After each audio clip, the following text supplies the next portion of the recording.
Hace muchos años, un ingeniero y escritor habló de un hombre genial que descubrió el poder mismo del universo y lo usó para impulsar su aparato 20.000 leguas de viaje submarino. Pero el héroe de esa historia tuvo miedo de que su poder cayera en las manos de una humanidad impreparada y prefirió destruir su propia obra.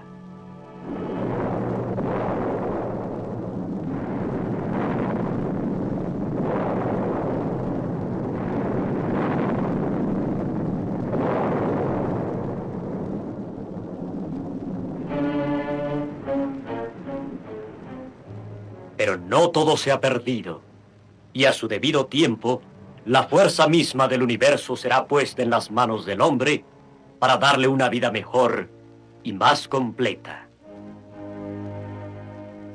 Así finalizó 20.000 leguas de viaje submarino. Es curioso cómo la ficción se torna a veces en asombrosa realidad. Les presentamos en esa película el Nautilus, un extraño aparato submarino accionado por una fuerza misteriosa. Hoy ha sufrido una transformación. Este es el nuevo aparato, el Nautilus de ahora, solo que su fuerza ya fue descubierta. Es el primer submarino accionado por una fuerza atómica, la fuerza que moverá nuestras futuras máquinas, el átomo, nuestro amigo. Y como a un amigo, debemos tratar de comprenderlo. Considerándolo como un tema de importancia, le dedicamos el programa. Y es más, como es tan importante, nos embarcamos en varios proyectos atómicos. Uno de ellos en Disneylandia, en la Tierra del Mañana, donde se verá la energía atómica en acción. Para que todos puedan entender bien el asunto, nos hemos servido de dos cosas. Se preparó el programa y un libro que nos permitirá contarles la historia en todos sus detalles. Programa y libro llevan el mismo título, Nuestro amigo el átomo, y gran número de ilustraciones aparecen en ambos. Sin darnos cuenta, nos hemos vuelto verdaderos expertos en asuntos nucleares. Solo por mera afición, claro. Porque en realidad, nosotros solo contamos la historia ayudados por expertos. Para asesorarnos en todo, contamos con la valiosa ayuda de un gran hombre de ciencia que, además de escribir el libro sobre el átomo, cooperó en el desarrollo de este programa. Con ustedes para contarles la historia de Nuestro amigo el átomo, el Dr. Heinz Haber. Planeamos que nuestra historia sobre el átomo fuera un relato científico, pero encontramos que esta historia es en verdad como un muy interesante cuento de hadas. Por extraña coincidencia, nuestro relato se parece mucho a una fábula de las 1001 noches, El pescador y el genio. Es en realidad la historia del eterno deseo del hombre, tener un poderoso genio bajo sus órdenes. Había una vez un pobre pescador. Un día, después de haber echado sus redes inútilmente muchas veces, sacó una vasija de cobre.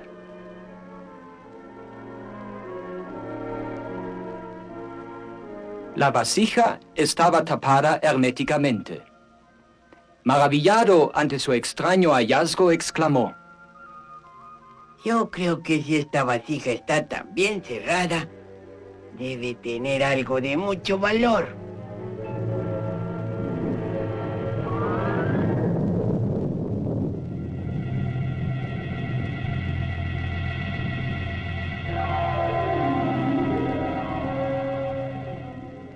¡Tú, miserable insecto, morirás! ¿Pero por qué? ¿Por qué? Dime por qué, al menos. Desde que me encerraron en esta mísera vasija hace miles de años, mi odio ha crecido y crecido, y juré vengarme matando a mi libertador. ¡Oh, destino cruel, qué mala pasada! ¿Mala pasada? Oiga, señor genio, puesto que voy a morir, ¿no quiere contestarme una última pregunta?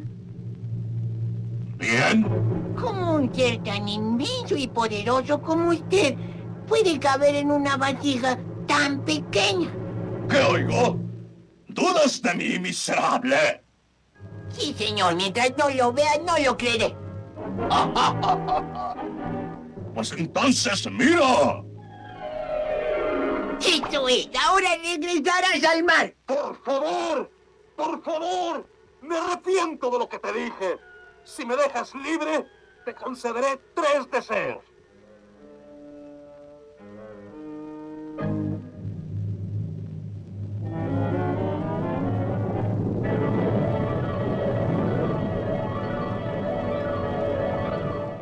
Y así es la historia del átomo, hecha realidad gracias a la ciencia. Al igual que nuestro pescador, por cientos de años hemos tirado nuestras redes para explorar el inmenso mar de lo desconocido. Finalmente, encontramos nuestra vasija, y como en la fábula, contiene un genio. Un genio encerrado en los átomos de este metal, uranio. Ahora veremos. Este es un contador Geiger que nos indica que el genio está efectivamente encerrado aquí en estos átomos.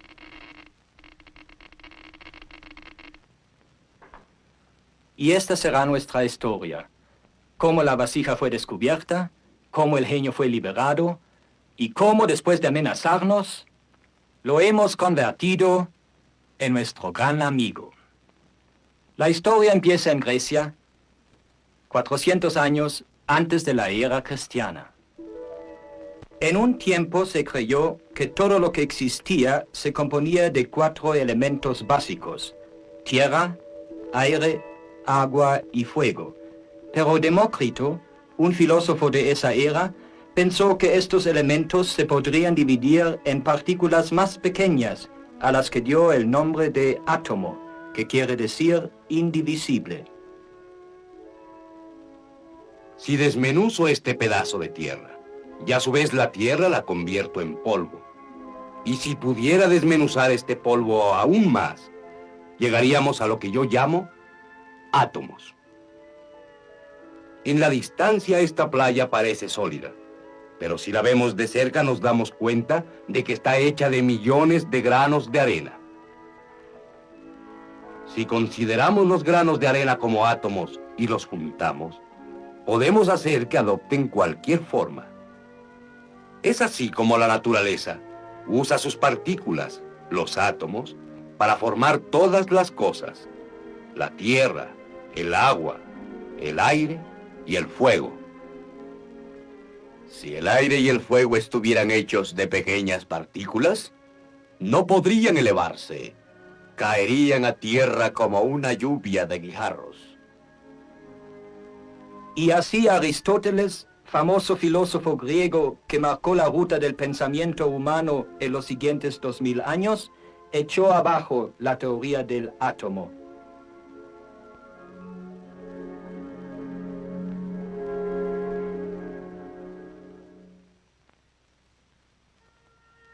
En el siglo XVII, el hombre, además de pensar, empezó a actuar. Adoptó una nueva filosofía: ver es creer.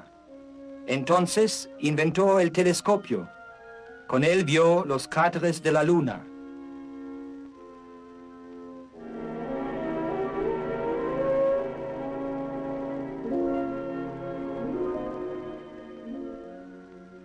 Encontró que Venus tenía fases como nuestra luna y que Júpiter tiene lunas propias.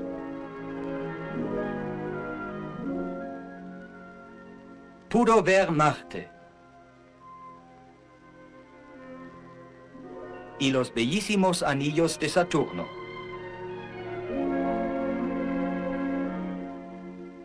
Con el telescopio, el hombre descubrió el universo y su infinita grandeza.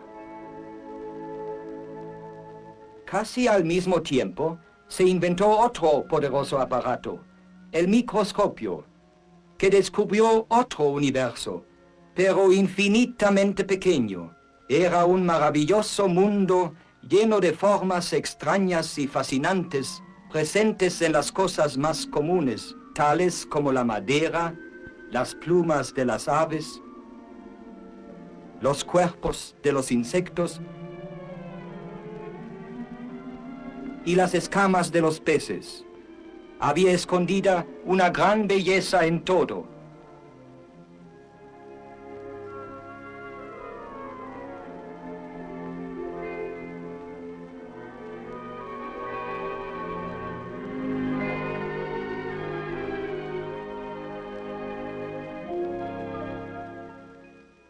Aún en la más simple gota de agua se descubrieron las más extrañas formas de vida.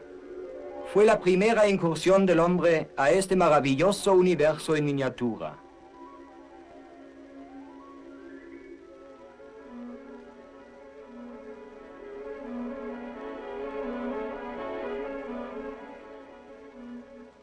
Así, pudo gozar de la belleza simétrica de los cristales. Y se maravilló ante las delicadas formas de los copos de nieve, tan variados que en miles no hay dos iguales. Las simétricas formas de los cristales escondían el secreto de la existencia del átomo. Claro que los átomos son demasiado pequeños para verlos en el microscopio, pero esto sugirió al hombre que toda la materia debería estar compuesta de partículas aún más pequeñas. Uno de los primeros hombres que exploraron estos mundos en miniatura fue John Dalton, un químico inglés que admitía ya la existencia del átomo. Esto fue a principios del siglo XIX. Creo firmemente que Demócrito estaba en lo cierto. Todo está hecho de átomos. Mi dibujo muestra cómo se agrupan para formar el cobre. En mi opinión, los átomos son como pequeñas bolitas indestructibles, unidas entre sí por alguna fuerza misteriosa. Cuando los átomos se agrupan capa sobre capa, millones sobre millones, forman un pequeñísimo cristal. Y al final todos los cristales llegan a formar los objetos de cobre que nos son tan familiares.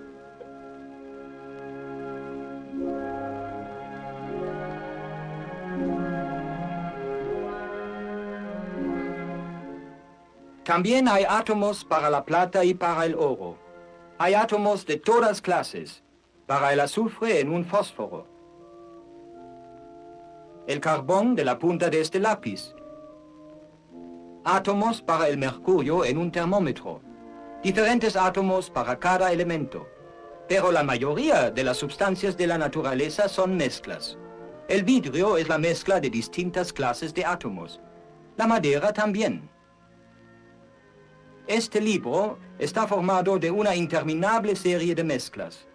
El secreto de estos compuestos fue descubierto en 1811 por Amadeo Avogadro, científico italiano.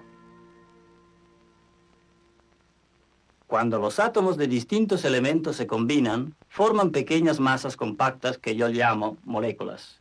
He encontrado también que hay distintas proporciones de átomos para cada clase de molécula.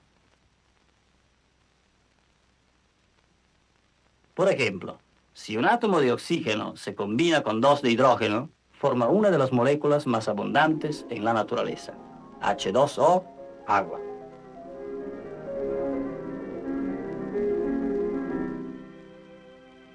Se necesitan billones y billones de moléculas para formar una sola gota de agua. Son tan diminutas que no se pueden ver ni con el más poderoso microscopio. Sin embargo, el microscopio sí revela una importante fase de átomos y moléculas, que siempre están en movimiento. Estas partículas de polvo en una gota de agua son movidas constantemente por las moléculas de agua. Fue hace unos 100 años que un microscopio reveló el movimiento constante de las moléculas y los átomos.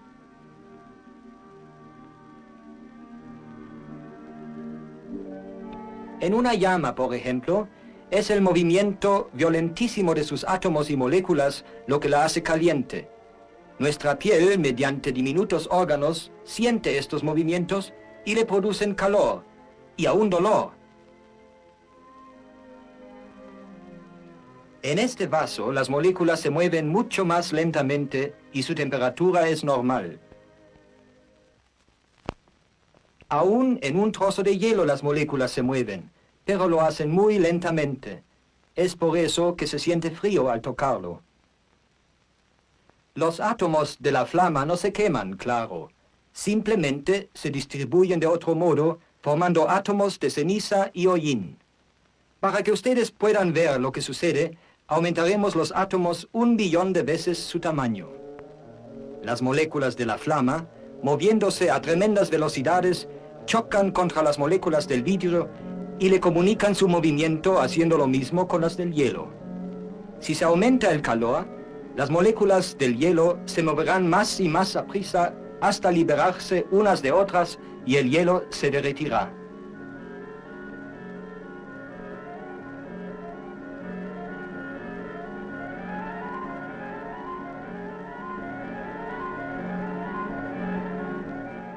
Al aumentar la velocidad, el agua empezará a hervir y las moléculas se desprenderán en forma de vapor. En el vapor caliente se mueven con gran fuerza, tanta que levantan la tapa del recipiente. A esta fuerza se le dio diversos usos, originando la era mecánica.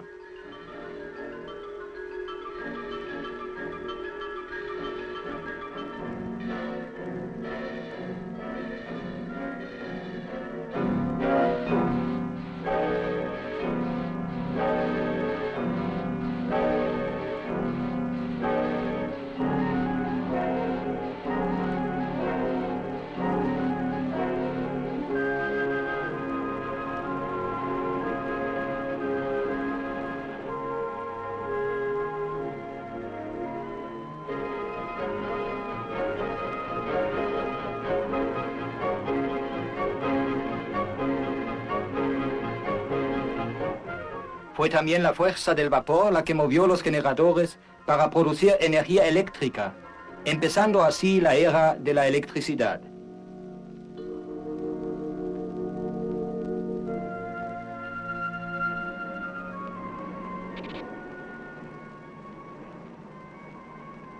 Cierto, el vapor era un gran servidor, pero demasiado hambriento, y con el tiempo agotaría todo el carbón y el petróleo. Este no era el genio que se buscaba. Es más, ni siquiera se había encontrado la vasija en que estaba encerrado.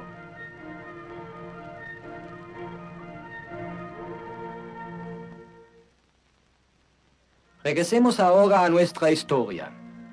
Lanzando sus redes los científicos al fin encontraron lo que tanto buscaron, lo que querían atrapar.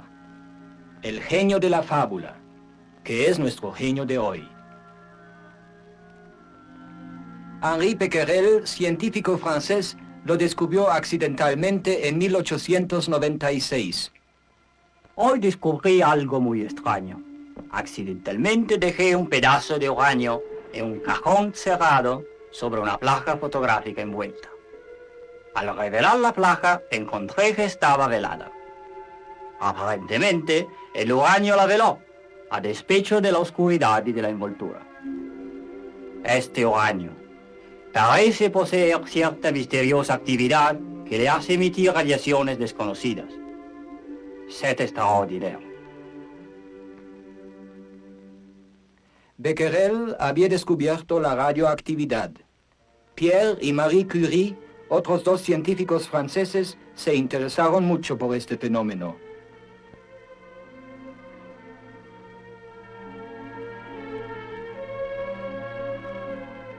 Y mientras buscaban la fuente de las radiaciones del uranio, descubrieron un nuevo elemento que lanzaba rayos aún más fuertes.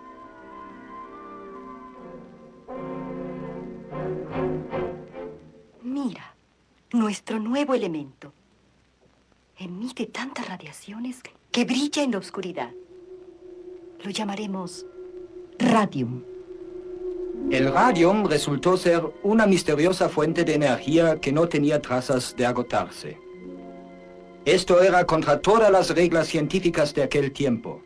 ¿Cómo podía una masa tan pequeña contener tanta energía?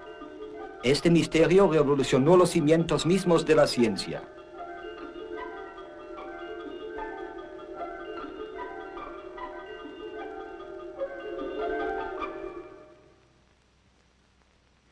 Fue en 1905 cuando Einstein lo explicó mediante una nueva ley. Su teoría afirmaba que toda masa contiene una inmensa cantidad de energía. E es igual a energía.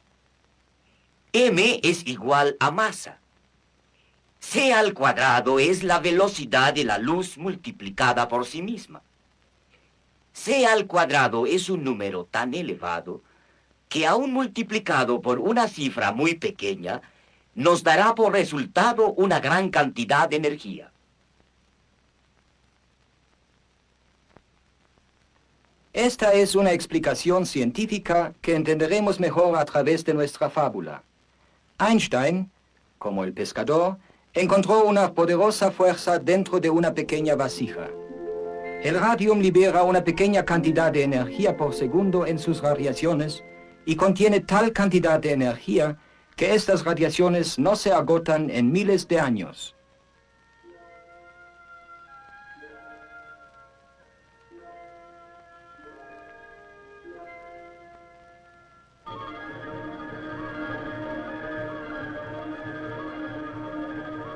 Estos rayos son en realidad fragmentos de átomos. Por lo tanto, el átomo ya no podía considerarse la partícula más pequeña de la materia. Entonces, ¿cómo estaba constituido? En 1911, Lord Ernest Rutherford, científico inglés, dio la primera clave.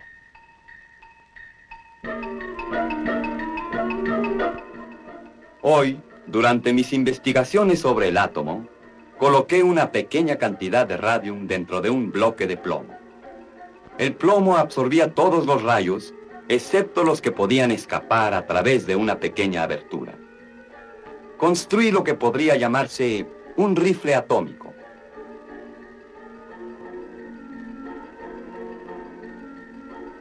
Para poder ver los proyectiles, usé una pantalla fluorescente. Como blanco, utilicé una delgadísima hoja de oro. Pero lo increíble, los proyectiles pasaron a través de la hoja de oro como si no existiera. Era como dispararle a un fantasma. Me asombré verdaderamente, porque la hoja de oro era un sólido muro de 2000 átomos de espesor.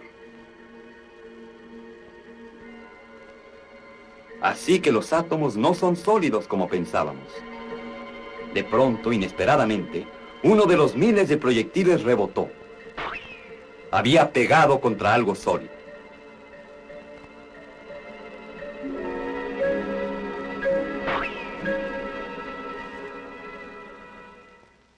Solo puedo deducir que el átomo en sí es en su mayoría un espacio vacío, como una nube.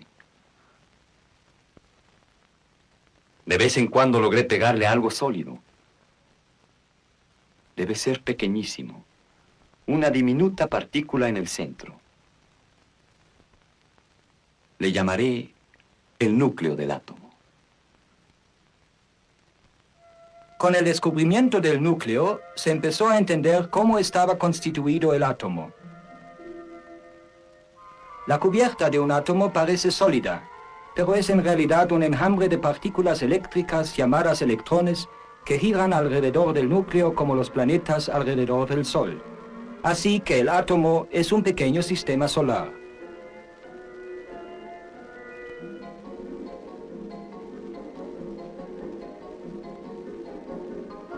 Pero la curiosidad de los científicos fue más allá, y empezaron a investigar el núcleo en sí.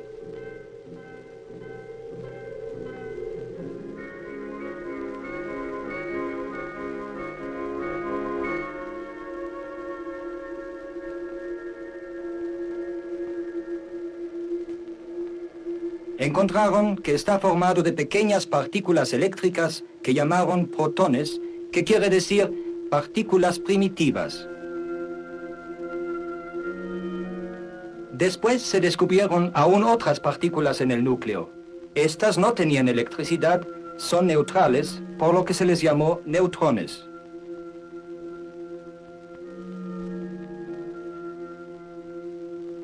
Al fin, la estructura del átomo dejó de ser un misterio.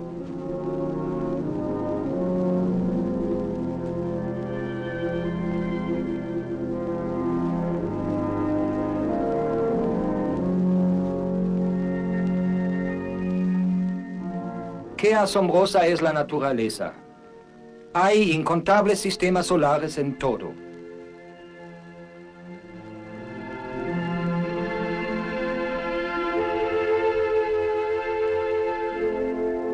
Existe un universo entero en la punta de un lápiz. En este punto hay billones de veces más átomos que personas en el mundo. Hay muchas clases de átomos. Es interesante ver cómo varían de un elemento a otro. Empecemos con el número 1, el más simple. Un protón y un electrón forman el elemento hidrógeno, que es un gas muy ligero.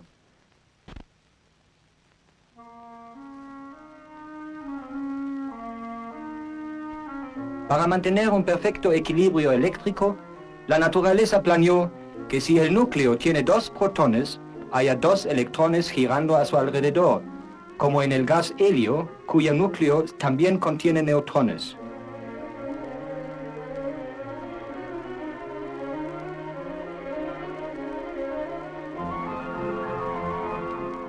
El átomo de carbón está compuesto de 6 protones y 6 electrones, además de algunos neutrones.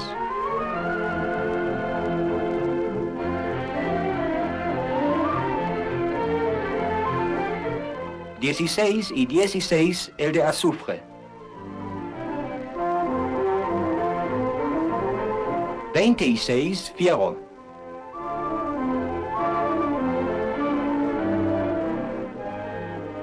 47 plata.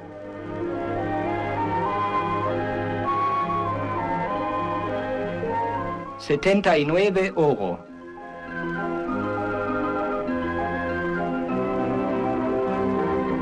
92 uranio, el famoso elemento radioactivo.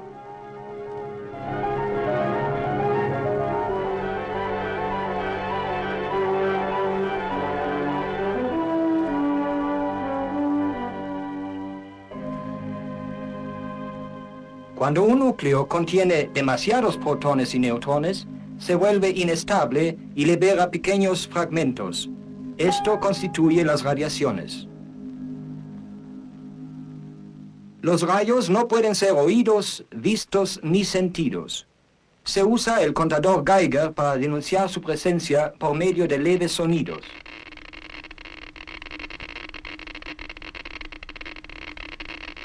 Les mostraré un aparato especial llamado cámara de niebla, con el que podremos observar estos rayos a simple vista.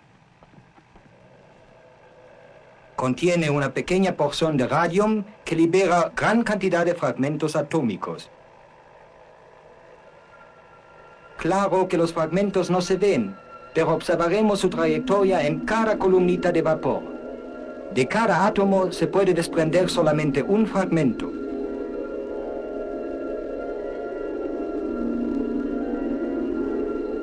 Pero hay tantos átomos que esta actividad podría continuar indefinidamente.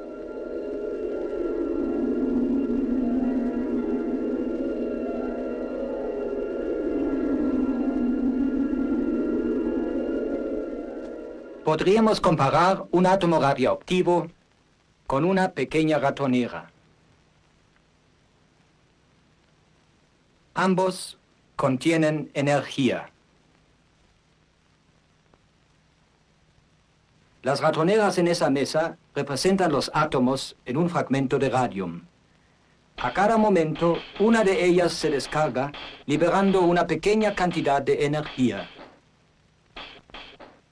Pero no se puede usar el radium como fuente de poder porque sus átomos no liberan suficiente energía a un mismo tiempo. La naturaleza sí conoce todos los secretos del átomo. Desde el principio del tiempo, ha usado la energía atómica para gobernar el universo y encender las estrellas. El mejor ejemplo es nuestro Sol.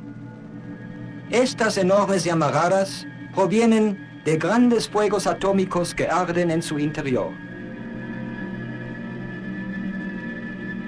Si estos fuegos no fueran atómicos, se consumirían en unos miles de años. Pero es tal la cantidad de energía que producen sus átomos que el Sol continuará brillando por billones y billones de años.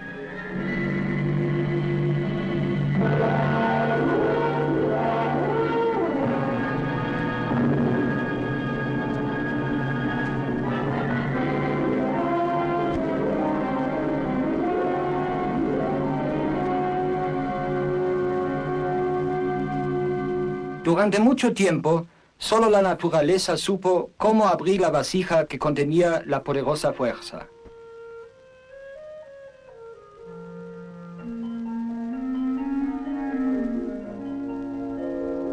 Pero al fin, el hombre descubrió el secreto. El pescador usó su cuchillo, y el hombre encontró también el instrumento apropiado. En 1938, en Berlín, Alemania, fue una vez más el uranio el que facilitó el maravilloso descubrimiento.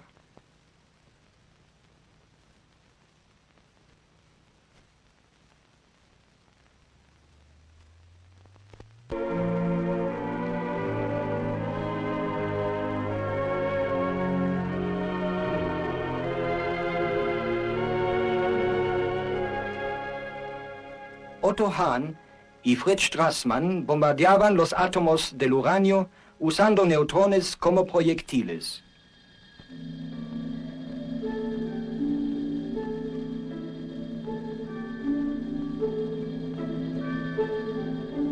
Encontraron que los neutrones son el proyectil ideal para este caso, porque al no poseer carga eléctrica, podían seguir un curso recto sin ser desviados. Finalmente, uno de los proyectiles alcanzó un núcleo y lo dividió en dos. La fisión atómica se había realizado. Pero sucedió algo más. Dos neutrones habían sido liberados del núcleo bombardeado. Un proyectil fue usado para dividir un átomo.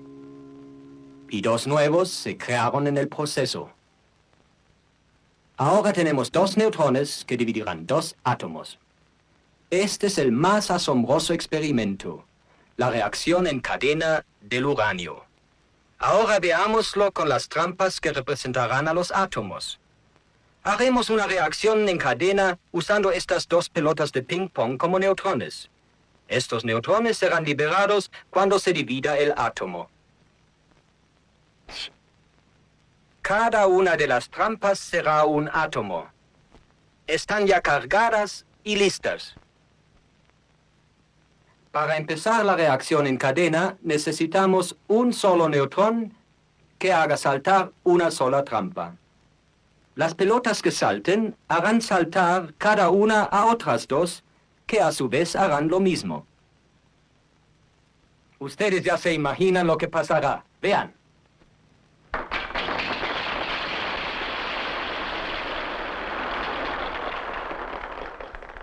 La reacción atómica en cadena actúa exactamente del mismo modo. Un neutrón es suficiente para empezarla.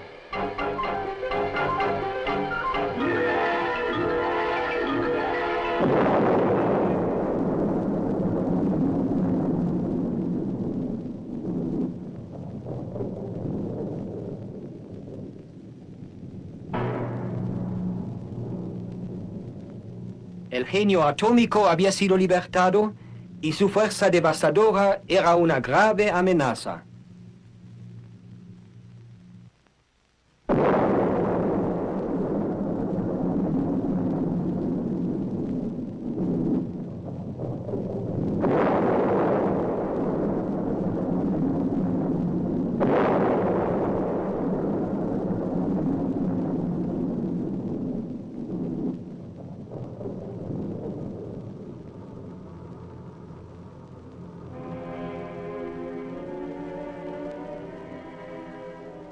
Todos pensamos que tal vez hubiera sido mejor que la energía atómica no hubiera sido nunca descubierta. Somos como el pescador que se asustó al ver al genio y que también deseó nunca haber encontrado la vasija.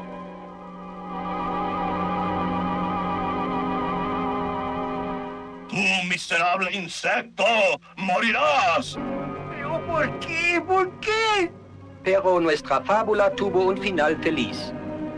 El pescador encontró la manera de hacer un amigo de su enemigo. Y afortunadamente, la ciencia ha hecho lo mismo. Una explosión atómica es algo más que una amenaza, es también un gran desperdicio de calor y radiaciones. Para utilizar esta energía, hay que hacer más lenta la explosión. Ahora les explicaré cómo. Con las pelotas de ping-pong podemos hacerlo disminuyendo la velocidad de la cámara.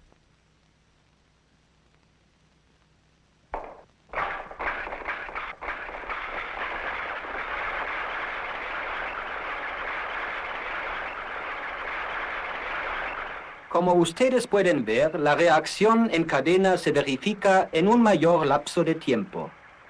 La energía se libera lentamente y se vuelve utilizable. Para lograr este mismo efecto, los científicos se sirven del famoso reactor atómico, que es en realidad un horno con paredes de concreto que no dejan pasar el fuego atómico. Se usan bloques de uranio como combustible.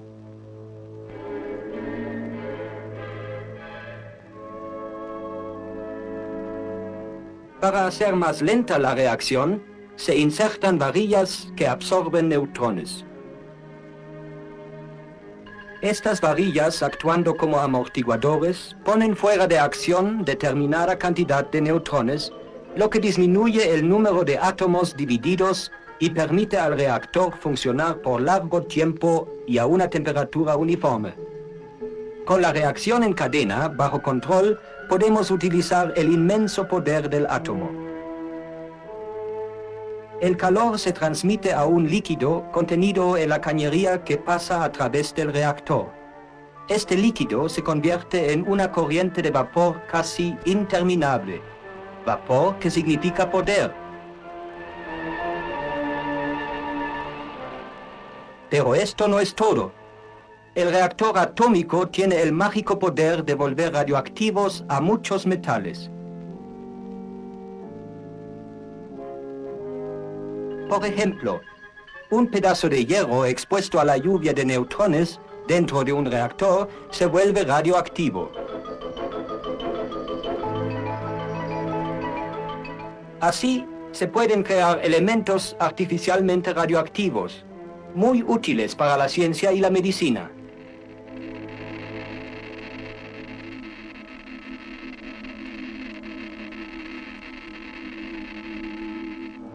Reactor atómico nos da la oportunidad de convertir el átomo en nuestro mejor amigo.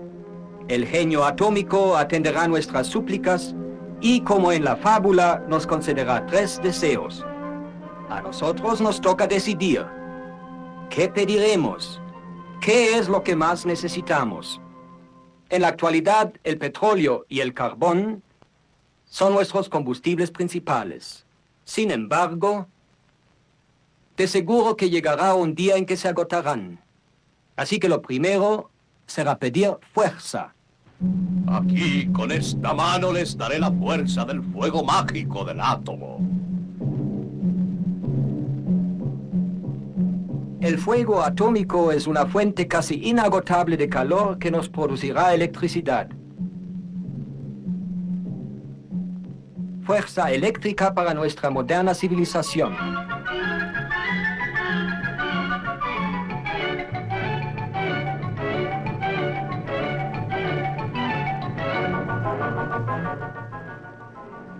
El átomo impulsará nuestros barcos.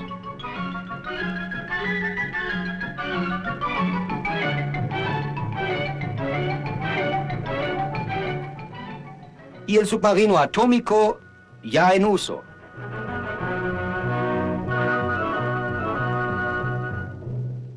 El fuego atómico calienta aire del mismo modo como calienta el agua. Y se convertirá en el alimento de los aviones cohete. Con la ayuda del átomo será posible un aeroplano que dé varias vueltas al mundo sin aterrizar para tomar combustible.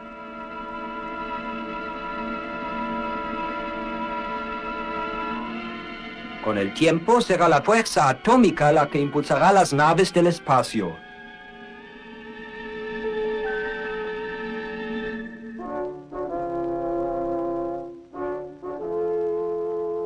Ya no usaremos el carbón y el petróleo para producir energía, porque ahora tenemos una nueva fuente de poder, limpia, silenciosa y abundante. El carbón y el petróleo se podrán usar para cosas más útiles, como plásticos, tintes, textiles y medicinas. La humanidad ha sufrido siempre hambre y dolencias. Así que pediremos mejores alimentos y salud. Con esta mano les daré los rayos mágicos que emanan del átomo. Aquí están. Son suyos para lograr mejores cosechas y curar enfermedades.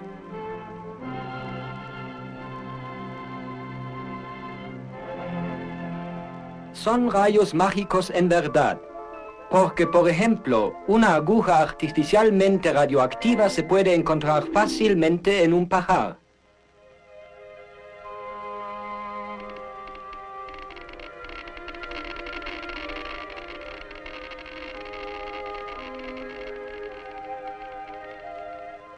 Las sustancias químicas radioactivadas nos enseñarán literalmente cómo crecen las plantas y cómo se alimentan del suelo. De este modo, la ciencia, ayudada por estos conocimientos, podrá mejorar y aumentar las cosechas. El mismo procedimiento, aplicado a los animales, proporcionará mejor y más abundante carne.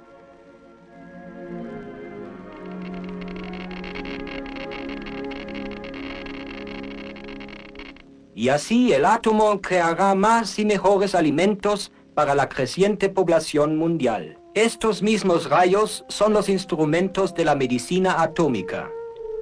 Por ejemplo, el sodio radioactivo se usa para medir la velocidad de la corriente sanguínea en el cuerpo humano. Se inyecta en el brazo y el contador Geiger marca el tiempo que tarda en llegar al corazón. Es una gran ayuda para el reconocimiento de la víscera cardíaca.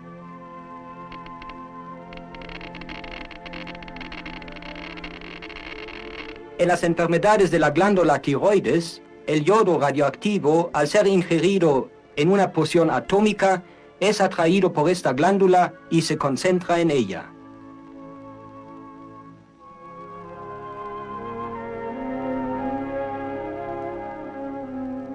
Con la ayuda de un contador Geiger especial, se marca el tiempo que tarda en hacerlo y se obtiene además una imagen precisa de la glándula y su localización.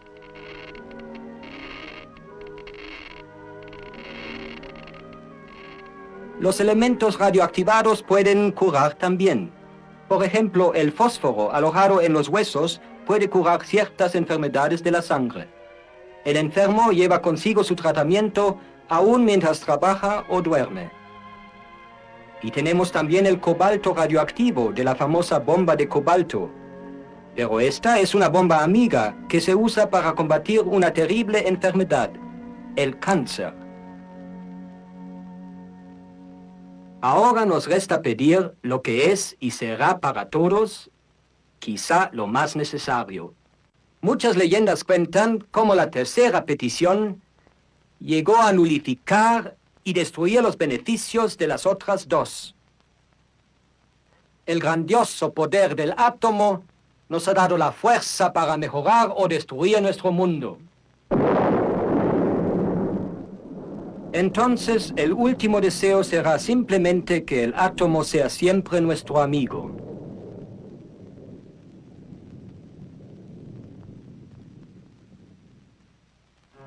Los grandes pensadores del pasado nos dejaron una rica herencia de conocimientos, y nunca pasó por su imaginación que lo que ellos lograron con tanto sacrificio pudiera algún día significar nuestra destrucción. Así que está en nuestras manos el utilizar con inteligencia los tesoros del átomo para que el mágico toque del genio se extienda por todo el mundo y proporcione sus beneficios a la humanidad entera.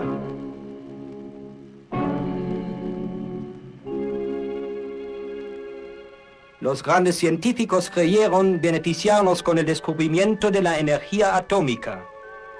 Empleémosla pues para el bien, y nuestro tercer deseo se hará realidad.